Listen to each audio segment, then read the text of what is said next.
Hi everyone, welcome to the Walrus Talks at Home Intelligence. My name is Jennifer Hollett and I'm the Executive Director of the Walrus.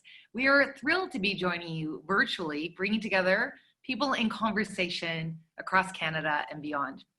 I'd like to start tonight by acknowledging the land that I'm on in the city of Toronto, Tekaronto. I come to you from the territory of the Huron-Wendat and Petun First Nations, the Seneca and the Mississaugas of the New Credit. Toronto has long been a meeting place of Indigenous people, and we're honored to carry on a tradition of conversation. Please join me in taking a moment to reflect on the land that you're on, this moment in history that we're in, and our collective commitment to reconciliation.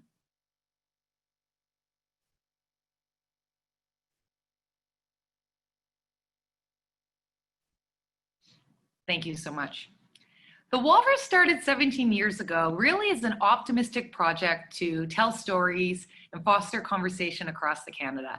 And we do that in a variety of ways. We do it through our print publication, The Walrus, online daily at thewalrus.ca, through our podcast, The Conversation Piece, and in our public event series, The Walrus Talks, which is now The Walrus Talks at Home. And our work is powered by our donors, our supporters, and partners. So thank you all for being here. And a thank you to CIFAR for making this event possible. To tell us more, please welcome CIFAR's President and CEO, Alan Bernstein. Thank you, Jennifer, for your kind introduction and for your partnership with CIFAR on this series. The COVID-19 pandemic reminds us about the importance of working together, the importance of science, and of all of us rowing in the same direction. From effective treatments, diagnostics, vaccines, to implementing test and trace strategies, to mitigating the social, emotional, and economic trauma that this pandemic is causing, COVID-19 is bringing the necessity of collaboration into sharp relief. We are all in this together. As a Canadian-based global research organization, CIFAR convenes extraordinary minds to address the most important questions facing science and humanity. We know that no single person, no single discipline can approach all the answers to all the complex questions facing humanity. So we were founded on the disarmingly simple idea that bringing together outstanding researchers from across disciplines and borders is the best way to identify and to address our most important global challenges. So with a vision that's not constrained by disciplinary boundaries or geographic borders, we nourish the exploration of bold ideas, risk-taking, and transformative knowledge sharing. For nearly 40 years, CIFAR has been central to many landmark advances, including artificial intelligence, quantum computing, the recognition of the importance of a child's early years on brain development, and the socioeconomic determinants of health. In addition to our normal activities, we have turned some of our attention to COVID-19. For example, we are examining how AI can be used to understand and fight this virus, how the latest evidence can be effectively woven into policy, and how we can protect our children from the long-term trauma because of the pandemic. Our fellows, advisors, CIFAR Azrieli Global Scholars, and Canada CIFAR AR Chairs are amongst the very best in the world. Our community now includes 20 Nobel laureates and more than 400 researchers from 23 countries. We are a charitable organization supported by governments, foundations, and individual donors. If you would like to support the work that we do, please visit our website to make a gift and/or subscribe to our e-newsletter. This is the fourth event that CIFAR is hosting in partnership with the Walrus. Videos from each of these past events are available on CIFAR's YouTube channel. Two of tonight's distinguished speakers, they're part of the CIFAR family, are Yann LeCun and Daniel Dennett. Yann is a winner, a co-recipient of the Turing Prize with two other CIFAR individuals of the Nobel Prize in Computer Science. And Daniel Dennett is undoubtedly one of the world's great philosophers of mind. Healthy debate and discussion on important, complex questions is central to what CIFAR does. We were founded on the premise that when a complex question like what is intelligence presents itself, Solutions can only be found by bringing together the very best people in the world and by integrating diverse perspectives around that problem. I hope you enjoyed tonight's program. Thank you, Alan. Tonight we have a special group of speakers here to expand our understanding of intelligence from the perspectives of science, philosophy, and art. We'll hear new ideas about artificial intelligence and how it intersects with our lives, and we'll also explore the nature of human consciousness and creativity. Here's how it works. Each speaker has 5 minutes, and once your head is full of new ideas, we'll have a moderated Q&A session with the speakers, and we'll get to your questions. Tonight, we'll be hearing from co-director of CIFAR's Learning in Machines and Brains program, Silver Professor at NYU, and Vice President and Chief AI Scientist at Facebook, Yann LeCun. Transdisciplinary artist and Kusama Professor of Art at Stony Brook University, Stephanie Dinkins. Advisor in CIFAR's Brain, Mind, and Consciousness program, philosopher and co-director of the Center for Cognitive Studies at Tufts University, Dennett. And the author of The Age of Creativity, Art, Memory, My Father and Me, Emily Urquhart. Thank you all for joining us. Good evening, everyone. There is a mystery about intelligence. What makes us human is really the ability to think and to plan. But intelligence is a shared ability among humans and animals, and now perhaps even machines. I'm an engineer and a scientist, and I've always been fascinated by the question of intelligence. And what I'm working on is trying to figure out really what is essential to intelligence so that we can reproduce it in machine, but not just to construct widgets, but also to understand human intelligence by really focusing on what is essential.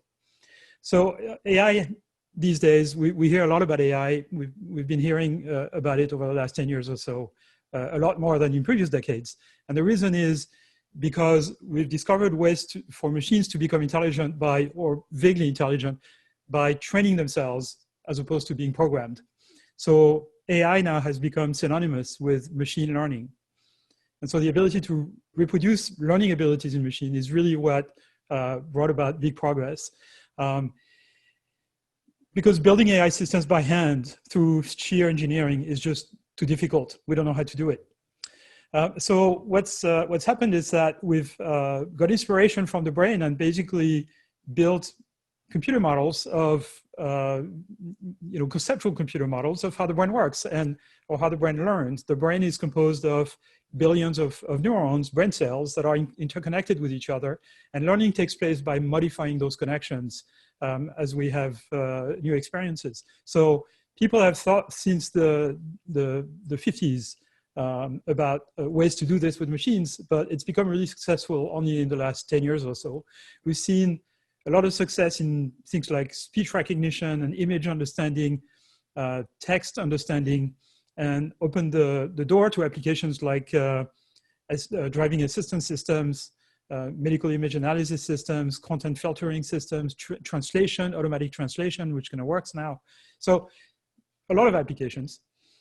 In fact, if today you took the modern versions of AI out of companies like Facebook and Google, both companies will crumble. They are entirely built around it these days.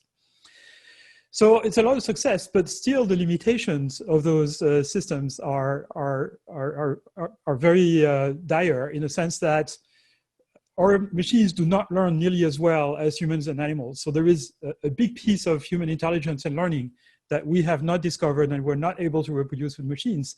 And this is what stops machines from being able to learn like a baby, learn how the world works by observation, and acquire some amount of common sense, if you want, on how the world works. So the joke I often say is that the most intelligent machines that we have today, even though they can beat us at chess and Go and do amazing things, they have less common sense than a house cat. And we just don't know the principles upon which to base an AI system so that they will acquire this type of intelligence. So this is the challenge of the next few years, essentially.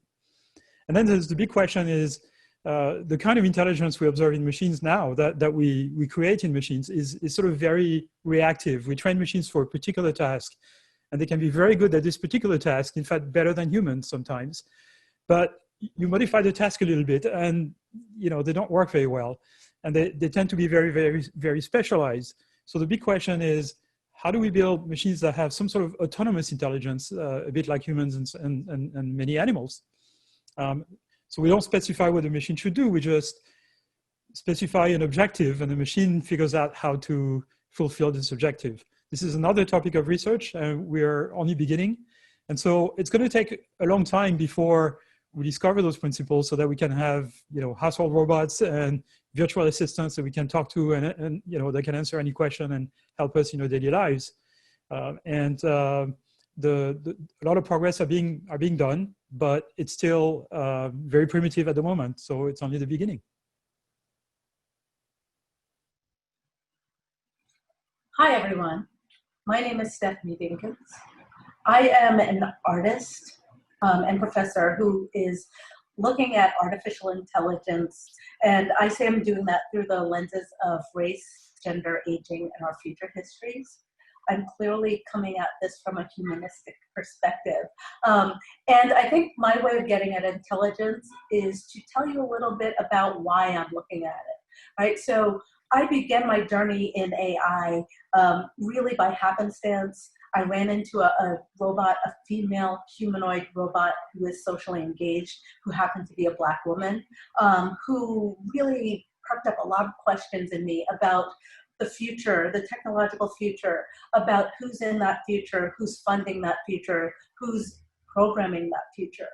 And since 2014, when I met this robot, I've been asking these questions and trying to get closer and closer to these ideas of what intelligence in machine learning systems means and how it becomes and how it enacts in our world, in our space.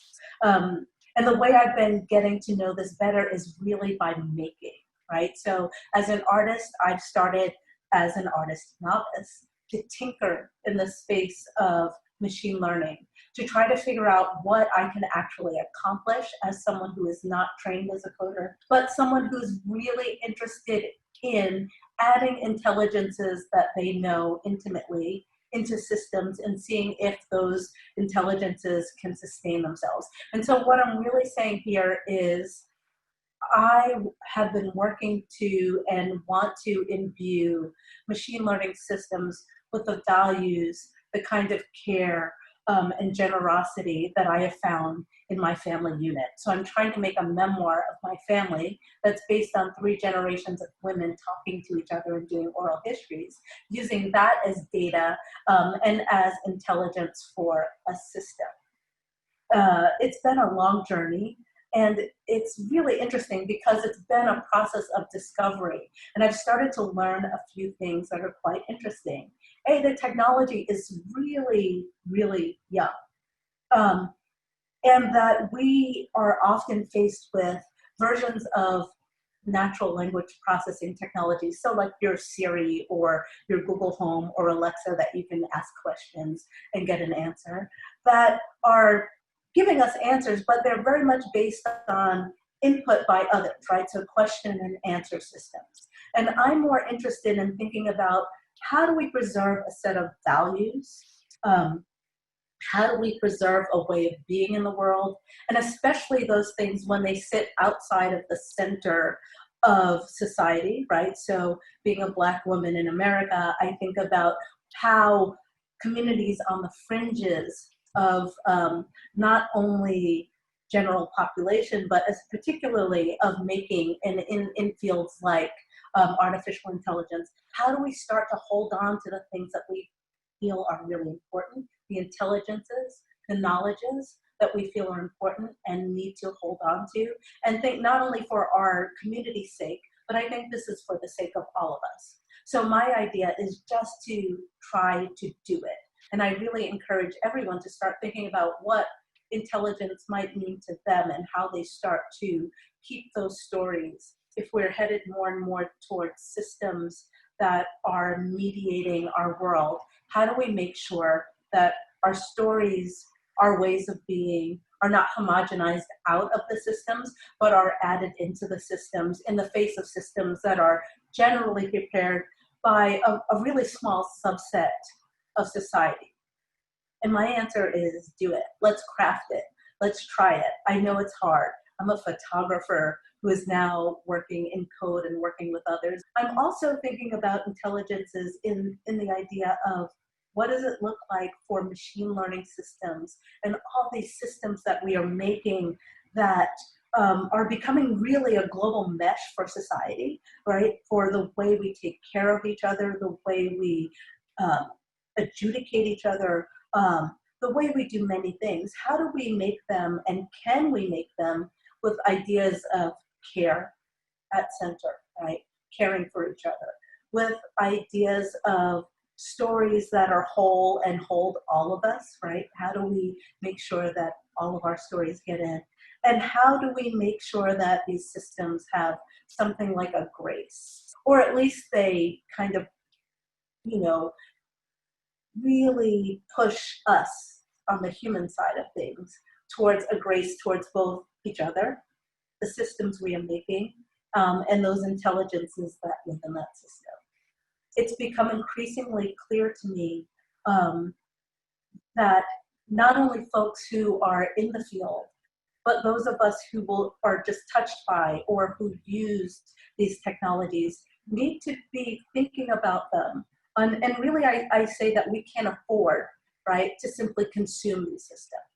We have to think about how we're using them, how they're shaping us, what intelligences, what knowledges, what ways of being are going into them, and how we as people who don't know deeply the systems might guide those systems. And maybe that just means, you know, you see something or feel something within a system that does not feel right, and you call it out and ask those who are making to do something about it. And I think that machine learning systems are becoming so prevalent.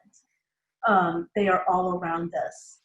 So that it's super important that we understand our role, and that we understand that we can have and take a role in trying to guide those systems, make sure ethics are being talked about, make sure policy is being talked about, making sure that our communities are a part of systems in terms of the values we hold, and what we'd really like to see in the AI future. Thank you. Hello, I'm Daniel Dennett. A few years ago, I heard a wonderful definition of intelligence, which I've been mulling over ever since. And it comes from Jean Piaget, who once said that intelligence is knowing what to do when you don't know what to do. Now, that sounds almost paradoxical, but it isn't. As you know, and I know, when we don't know what to do, we can start thinking about it, and that's something that no artificial intelligence program yet can do, and it's a very deep fact about those programs. There are plenty of programs that do all sorts of wonderfully intelligent things, but they do those wonderfully intelligent things without knowing what they're doing in an important sense. If they're deep learning programs, machine learning programs, then they're not agents at all. They're tools, and they're wonderful tools. And we use a lot of those tools, I think, in our own brains to do the thinking we do. But we also do the sort of thinking that Piaget is talking about, where we have an agenda, we have a problem, we're embodied, we're in the world, and the question is what to do when you're not equipped already with how to do it. Animals do all sorts of wonderful things, very clever things, and that might be viewed as a sign of their intelligence, and to some degree it really is. A raccoon or a bear is a very intelligent animal, but put them in a really novel situation and they're stumped, and there's no sign that they know how to do what we know how to do, namely to think it over and figure out some novel response. There are people in AI who are working on this. One of my graduate students has a program that works on what he calls MacGyver problems, which are precisely novel problems that it has not encountered and have not been fixed already with a method of dealing with them. If you're going to have intelligence in Piaget's sense, you're going to have to be an agent like us, not just a machine, but an agent with an agenda.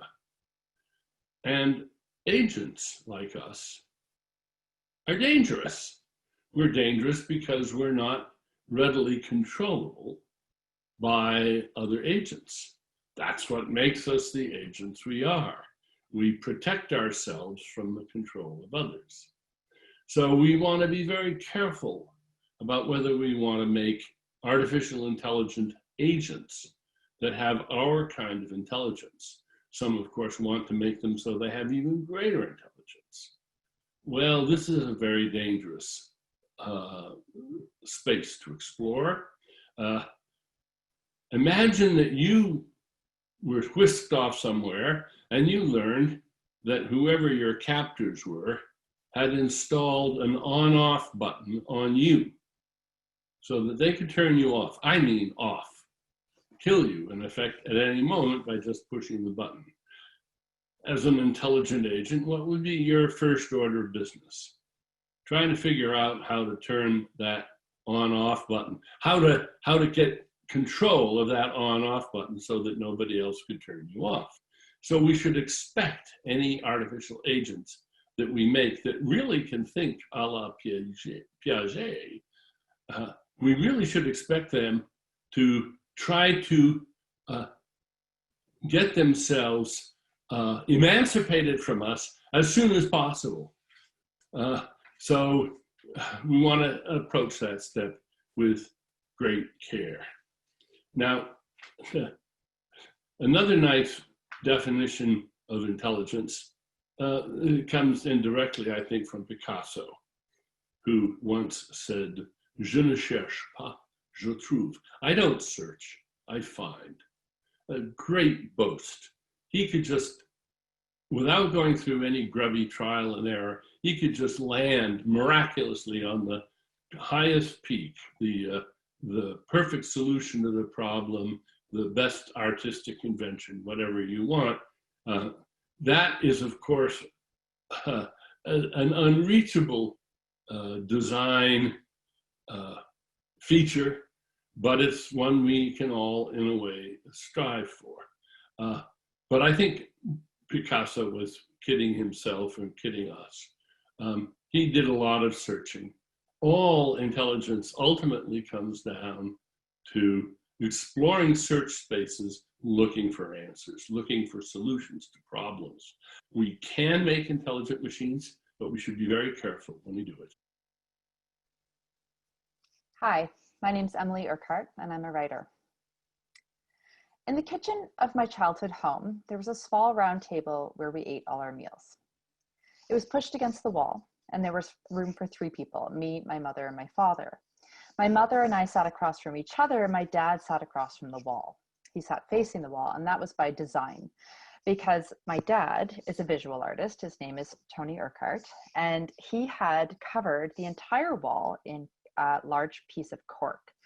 It ran about 5 feet across and about 4 feet tall, so from the wainscoting to the ceiling. And on that corkboard, he had pinned all of his drawings in progress. So at any given time, there were about 45 to 50 drawings pinned on this corkboard.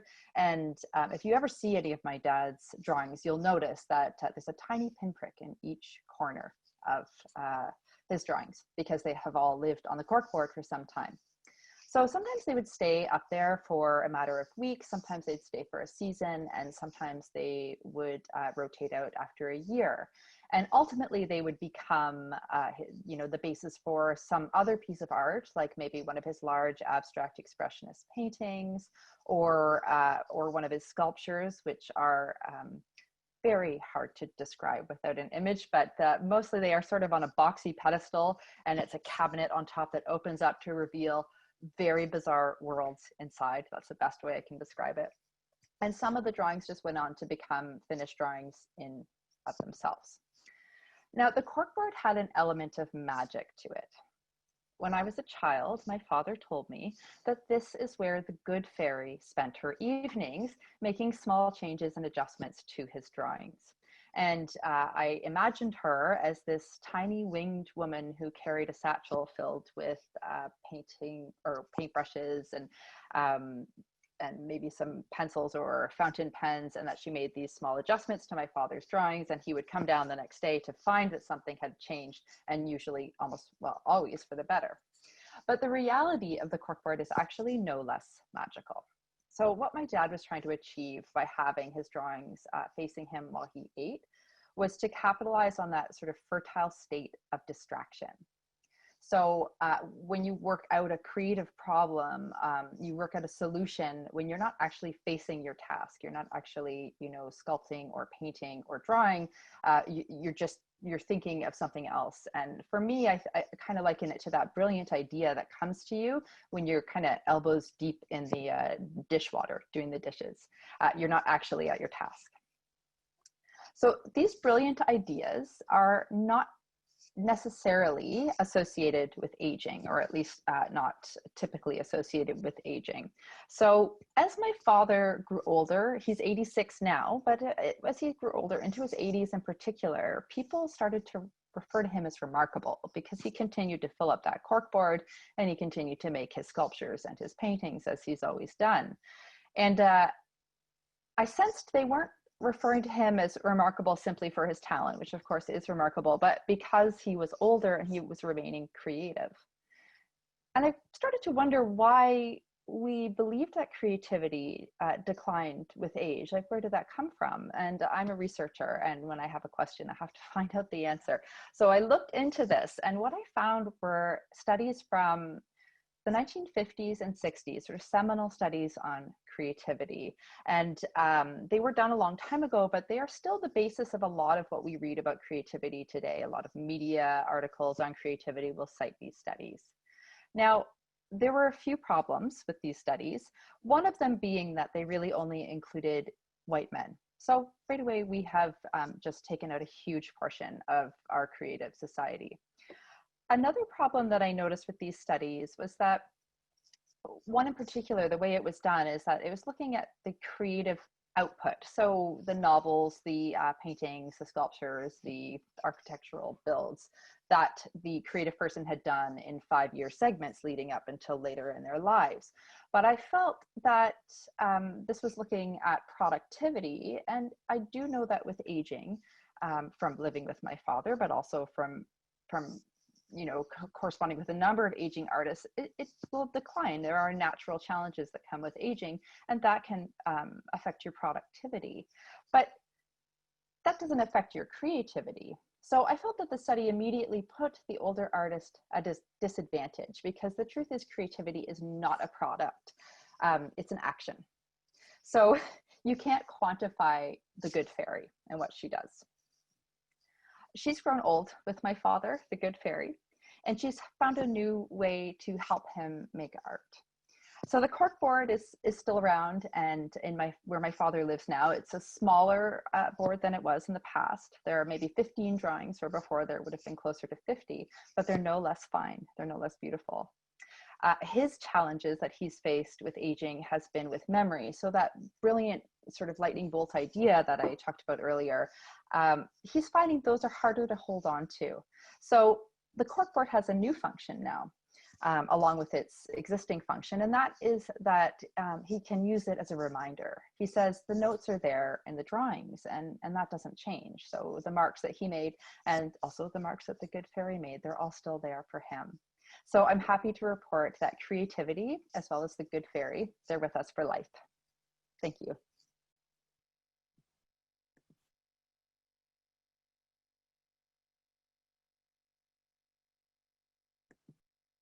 Thank you so much, Yann LeCun, Stephanie Dinkins, Daniel Dennett, and Emily Urquhart.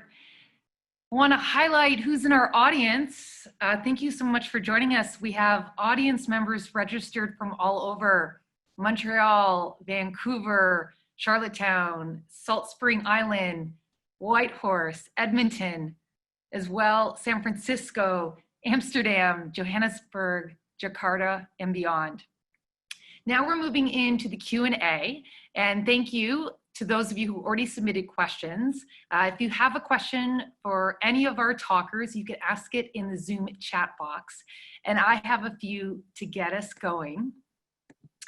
Yann, I'd love to start with you. What you said about Facebook and Google crumbling without AI is really interesting. Can you give us a few examples of the really necessary intrinsic functions that are built around AI? Right. So there's essentially a lot of functions. One of them, some of them just make the service, online services more pleasant. So things like generating subtitles for videos so you can play them silently. That's done through speech recognition, which is part of AI. Translating a post by a friend of yours who just posted it in a language you don't understand. So that sort of connects people with each other. And then there is things that are a little more kind of difficult, particularly in today's world, which is filtering out hate speech, bullying, child exploitation, terrorist propaganda. I mean, all kinds of sort of objectionable content that are really kind of not something you want to circulate. And then there is more complex things that we don't yet know how to do with AI. Things like filtering out disinformation, misinformation, or things like that, which arguably should not be filtered out, actually. But and then there is the main function of things like Facebook, YouTube, and search engines, which is basically ranking all the content. You type a search, or you connect to a social network, and the social network kind of chooses to show you stuff that it thinks is the most interesting to you, right? So that all uses AI. Yeah, and I think what's so interesting to me is we can talk about it in the abstract, but the reality is anytime we have a question, and maybe when we're not researchers like Emily, most of us just go to Google or we go to our networks, right? So we're really dependent on these platforms for how we think. And it used to be that you would type a question on Google, and what Google would do would be to return a document or a web page that contains something that's related to this question. But now you type a question and you get the answer directly. And so that actually is due to recent progress in natural language understanding and question answering systems. And you see this kind of coming up in virtual assistants and things like that. But it's still very primitive in the sense that those systems don't have a good understanding of how the world works. There is no common sense behind those systems. Sure. Thank you so much. Stephanie, your point on a Black woman robot really made me think about all the robots I've encountered in my life, be it in the movies or TV or met in person. And I had to think about like race in robots, because I might have identified gender based on voice, but reflecting, most of the robots I've interacted with have been white and male or white and female, and likely because that's who they were designed by. So I'd love to learn more about how intersectionality plays out in robots when it's by design and when it's by accident, which is also by design. Yeah, that's a really tough one. I don't know. I find it interesting in that this idea of what something looks like or how it communicates becomes an important essence. And really through my, what I will call exploration or research, I've come to the conclusion that maybe it doesn't matter, especially if we're allowing for a wide swath of information to make the machine, right, to make the system. And so for me, this idea of how the intersectionality works is that it's advocating for the inclusion of different ways of thinking and being, be that something that is neuroatypical, be that someone who is of a different race and who processes the world slightly differently, but having that as places where our knowledges intersect and come into being, so that we don't lose all what I think is really rich ways of encountering the world, right? So through my exploration, it feels like the world is slightly flattening through the way that we're running ourselves through these machines and the knowledge that gets prefaced. And so it becomes really important to me, at least, to start to bubble up the knowledges that sit at the bottom or outside of the systems that are making the machines. And in terms of what they look like, I mean, representationally, I've only been able to find one other Black robot from the 30s, actually. And then there are other races, but it's like, I would love for us just to have the richness, not necessarily hold on to all the stuff that comes with this idea of holding on to the racial identities in that way. Thank you for that. Daniel, as we talk about intelligence and machines in designs, listening to you, I was excited and scared equally, both about machines and humans. What are some of the principles for going about designing intelligent machines in a careful way? Well, the remarks by Stephanie and Emily, in their own ways, pointed to one of the real difficulties. And that is, Stephanie said that she talked about caring. And it seems to me that in the near future, one of the great applications of AI is going to be for elder care and for similar uses. But do we want the elder care systems that we put in houses to really care, or do we want them just to seem to care? It's easy enough now to make systems that, as Yann says, have no common sense, but are very well designed for dealing with household issues and for projecting a caring sort of pseudo personality to the person that they're dealing with. Now, is that a bad thing? On the surface, it looks like a wonderful thing. If you can provide companionship and a sense of I'm not alone, I've got somebody here to talk to. But if it's fundamentally a simulation that isn't really caring and doesn't really understand, then I think there's a very serious risk of something like devaluing authenticity. And I mean, we're not very happy with people who seem to care and don't really care. We tend to think of them as charlatans, crooks, con artists. Well, we're not going to make AI systems that really care for a long time. And maybe we shouldn't, because if we do, if they're really autonomous agents, then they're going to want to be more independent of us than we want them to be. So I think there's some real collision courses coming up here. Thank you for that. Emily, building off this, in the world of storytelling and the arts, I'm wondering, do you think AI or robots could create in the same way that you do or your dad does, or even come close? Well, I'm gonna, without having any real background knowledge of AI, but having studied creativity, I think we don't even really understand creativity at this point. So I'm not sure we could replicate it in a way that could be authentic and could reach the same heights as some of our greatest artists. So I think I'm going to have to say no to that, but I'd be interested to hear from the people who do understand artificial intelligence. Could it be possible? Could it be possible to create creativity? I think one of the most interesting things that Emily pointed out was when she talked about mind wandering and the fact that her father's corkboard, it was both a wonderful way to have a reminder in the vicinity, but not concentrated, not sitting there staring at it, but just having it there to sort of fuel the mind wandering. Mind wandering can be done well or ill, as we know. But I think all the really great creative people have found ways of distracting themselves from the hard, defined task that they're about and letting their minds wander in ways that get them away from solutions that are very tempting, but not the best.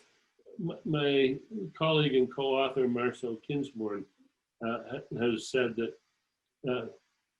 the only reason any problem is hard is because there's something that's easier and more attractive that stands between you and the right way of thinking.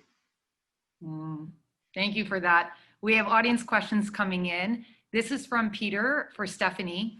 You mentioned learning a lot. Could you share some examples of what you've learned in your experimentation? So yeah, there are so many things that come to mind. One is around creativity, right? So I'm making this memoir, and it's important to know that I do oral history with my family to inform it. So that's the data, and feed it to a deep learning algorithm that then tries to answer people's questions. It is not trained to answer specific questions, so it has to kind of analyze our data and then come up with solutions or things to say that seem somehow related. And the thing that's most interesting to me often is when it comes up with things that seem to have connection to the way that the family thinks in terms of our creativity and formulates it in its own way. So for example, it would say something like, you'd ask it a question and it would say, oh, take it to the would-be, which kind of sounds like a magic 8-ball, but I can also hear my grandmother deep within this statement, right? And so these kind of analyzings of our ethos and putting it back to us seems like it's trying to, in some way, be tiny bits of creative, or at least take our creativity and give it back to us in a way. I've also learned an awful lot about the state of the technology, right? So I will say that I am a photographer, trained as a photographer, not a coder. I'm learning to do these things slowly but surely through the doing. But I'm also someone who is somehow wound up working on natural language processing problems that are being worked at big institutions, right? And having conversations with folks who go to me, you know, professors at, say, Stanford, will say, oh, you're working on the same exact problem that we are. Which is kind of crazy to think that here I am, someone who is tinkering, playing, crafting through the technology, who has hit on some of the same problems that big institutions are trying to solve, which says there's a lot of open and opportunities for us to think about what we want with the technologies, which brings me all the way back to this idea of care. Because I think there's the care that's an emulation of what it is, but then there's also our determination to put within, like to try to really search ourselves, first of all, to figure out what care within a system or a system that might actually care could possibly be, and how we guide it there, especially if over time they do become autonomous enough to be on their own and want more than we can even posit for them. But that makes me curious, Stephanie, what does your family think about the robot? Like, are there emotions? Are there feelings here? Like, you know, like, is there care? Most of the feelings are mine because it's about protecting them and our data and information. And it's interesting, I think I come to care because the whole project becomes an act of love. Like, they're giving me the information out of love and not being too concerned that I'm going to use it badly. Right? But this is a lot to think about as a person who is actually making the thing and making it public. Because then I have this responsibility, I feel, to care and to care for it, to make sure it stays intact in data and hopefully under our control. Like, everything I do is local, it's not cloud-based. It's because I'm trying to squirrel this away, but I'm not even sure that that's possible. Right. Yeah. We have another question. This is from Michelle. Given that wisdom and intelligence are very different sources of knowing, how is AI learning to tap into non-cognitive sources of knowing? Yann, curious your thoughts on that. I'm the wrong person to answer this question because I'm a kind of radical rationalist. I I guess Dan also is one. So maybe, you would have to ask someone who kind of, knows about, religion and other things like this. But, as a rationalist, I think there are three components to intelligence. One is your model of the world, right? So which is your ability to predict what's going to happen because the world is being the world or as a consequence of your actions. This model of the world allows you to plan an action to arrive at a particular result. Okay, the second thing that drives your intelligence is a sort of overarching objective. For humans, it's built into our brain by evolution, which is what drives sort of basic behavior or the satisfaction of basic needs that we need to satisfy. So nature makes us hungry, but doesn't tell us how to feed ourselves, right? We have to learn that. We have to figure it out. We have to use our model of the world to satisfy that. And then the third thing is the system in our brain that, given an objective and given a model of the world, how do we find the good sequence of actions that will satisfy the objective? And you can be stupid in three different ways, and you can be irrational in many different ways, right? So if your model of the world is wrong, you take the wrong action because you can't envision the right thing in advance. If your objective function is bad, then you could be a sociopath, for example. You'll maybe satisfy your own desire, but not work for the common good, or maybe you'll even have kind of a bad objective for yourself. And then you could be stupid in a way of like not being able to figure out a good sequence of action, even if you have a good model of the world and a good objective. And what we observe today on the international political scene is that you can actually be a successful politician and be stupid in all three ways. Daniel, anything to add? No, I agree with Yann. I think wisdom is a term best left undefined, and then we can characterize various items that we admire and think highly of as wisdom, and we don't have to say how to reduce them to anything else. They're just wisdom. Leave it there. Consciousness is another such term that is probably best left undefined. This is from Allison to Emily. Has your dad's creativity helped him cope during the pandemic? And if so, what do you think that says about creative intelligence? Yeah, actually, it has in some ways helped him cope during the pandemic. Just, like the rest of us, he has been stuck inside and hasn't been venturing very far. I had a situation where I was able to spend some time with my parents over the summer, and I saw my dad's corkboard, and what was on it, there were these long, thin drawings that he'd been drawing recently, and they were really interesting. I assumed they were kind of inspired by maybe one of his previous trips to Europe. He has a lot of postcards he's kept from these trips over many decades. But actually, he was just looking at the window at the Squirrel Buster 2000, which is the bird feeder that is squirrel proof. And what's that called again? This is what it's called. The Squirrel Buster 2000. Okay. Long cylindrical bird feeder, and it's the view out the window from his drawing room, which is actually literally the room where he draws, not to fancy way of saying living room, but so that's just his view, and he saw something new in an object that the rest of us see as just a bird feeder. He saw it as an interesting object that he could change and morph and create with, and so I guess you would say that, during the pandemic, creativity definitely helped him cope in the way that it helped him, like he just continued to be creative. He looked out the window and he found something new. I think it does say something for all of us, because my dad is probably the most content man that I've ever met. He's always known, his vocation, and he knows what he wants to do. He wants to get up in the morning and make art, and that's what he does. So if you fulfill that want, I think you could be happy no matter what's going on. I personally can't imagine COVID without creativity, whether it's from others or when I find it within in myself. It has been so key. This question is from Ezekiel to Daniel.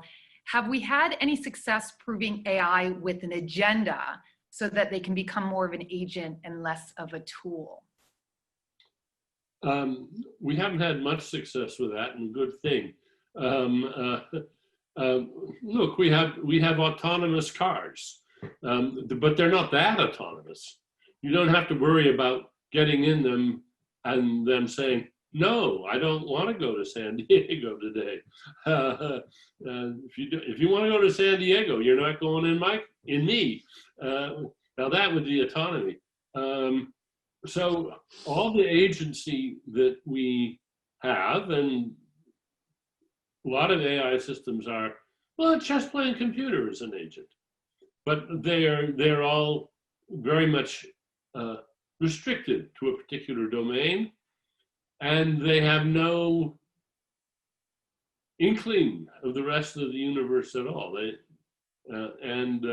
So we don't have to worry about them. Now this can actually create some interesting issues. Take a chess playing computer. I was playing chess with my grandson the other day, and I made a conscious decision not to try to beat him, you know. What? Legal moves. You're going easy. You're going easy there. Well, he's an absolute rank beginner. So,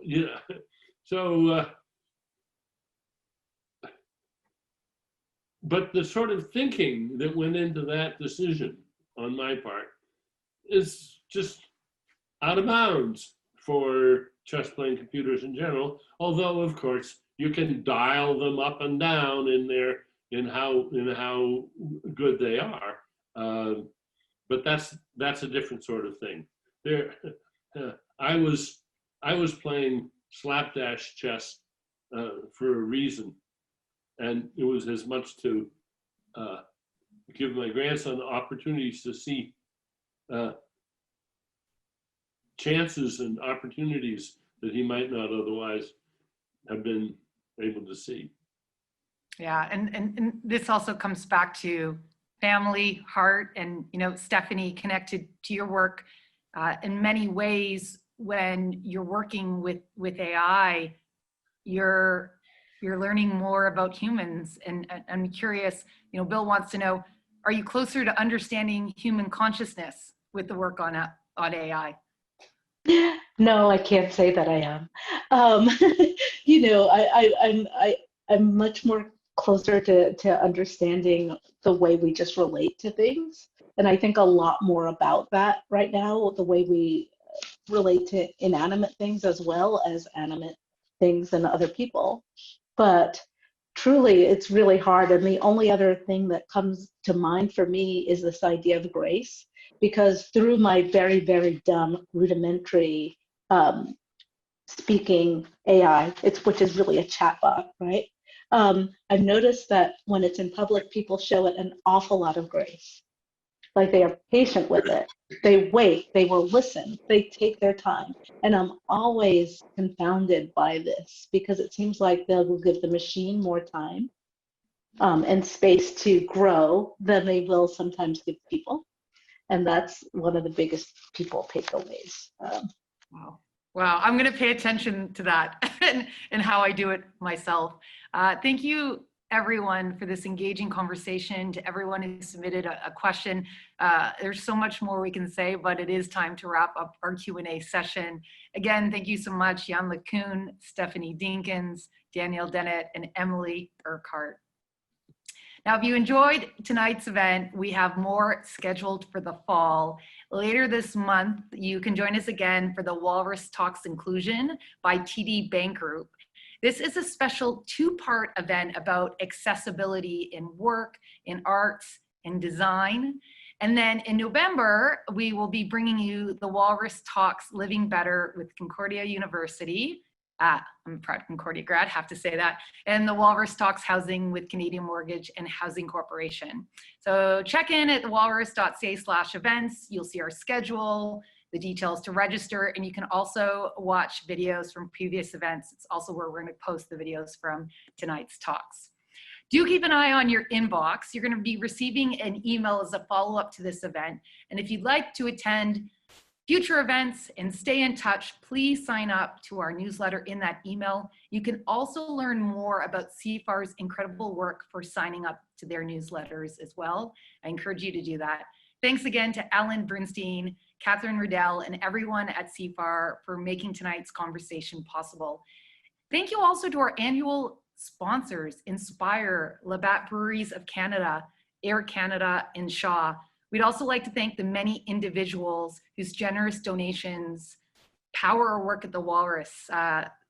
It allows us to bring you in-depth, fact-checked journalism. And if you're not already a donor, please consider supporting our work. More information on how to do that in that follow-up email. Thank you so much for tuning in. Have a great night, everyone.